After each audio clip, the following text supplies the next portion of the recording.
Warren Buffett's mental models for making better investment decisions. Imagine you buy a stock at $100. Everyone is excited. Analysts are optimistic. Your friends are talking about how much money they are making. Then something changes. The stock falls to $70. Nothing about the business has fundamentally changed, but suddenly you feel like you made a terrible mistake, so you sell. 3 years later, the stock is worth $200. What happened? You didn't necessarily lose because you picked a bad company. You lost because you used a bad mental model. This is one of the most overlooked parts of Warren Buffett's success.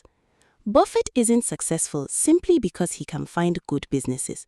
His real advantage is that he has developed ways of thinking that protect him from making predictable human mistakes. And that's where mental models become powerful. Think of a mental model as a lens. Two people can look at the same stock, see the same price movement, read the same financial statements, and reach completely different conclusions because they are looking through different lenses. The first model is the circle of competence. Buffett has repeatedly emphasized understanding what you are investing in. That sounds obvious, but it's incredibly difficult. If you cannot explain how a company makes money, why customers keep buying from it, what could destroy its competitive advantage, and what makes the business valuable, you may not actually understand the investment. And here's the uncomfortable part. You don't have to understand everything. You only need to understand enough to know what you don't understand. That's the power of staying inside your circle of competence. The second model is margin of safety.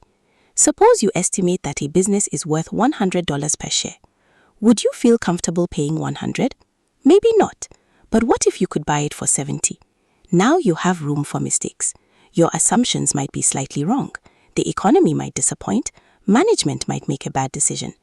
The margin of safety gives you breathing room. And that leads to another powerful mental model, inversion. Instead of asking only, how much money can I make? Ask, what could permanently destroy my investment? This changes everything. You start looking for excessive debt, weak competitive advantages, terrible management, unrealistic growth assumptions, or a price so high that even a good business becomes a bad investment. Sometimes the smartest investment decision is not discovering why you're right. It's discovering why you might be wrong. Then there's opportunity cost. Every time you invest money in one company, you're effectively saying no to thousands of other opportunities. Buffett doesn't need every stock to be attractive. He needs his chosen investment to be more attractive than the alternatives. This is why patience becomes a competitive advantage. You don't have to swing at every pitch. And perhaps the most important model is emotional discipline. Markets constantly tempt you to confuse price with value. When prices rise, you feel intelligent. When prices collapse, you feel stupid. But a stock price is not a verdict on your intelligence. It is simply a price. The deeper question is whether the underlying business has become more or less valuable. That distinction can save investors from some of their most expensive mistakes. So before your next investment, don't just ask, will this stock go up? Ask 5 better questions. Do I understand the business? What could make my analysis wrong? Am I paying less than I believe it's worth? What am I giving up by investing here? And most importantly, am I making this decision because of evidence or because of emotion? That's the Buffett lesson most investors miss. Great investing isn't necessarily about making more brilliant decisions. It's about making fewer stupid ones. Because over decades, avoiding catastrophic mistakes can be just as powerful as finding extraordinary opportunities. And perhaps the most valuable mental model of all is this.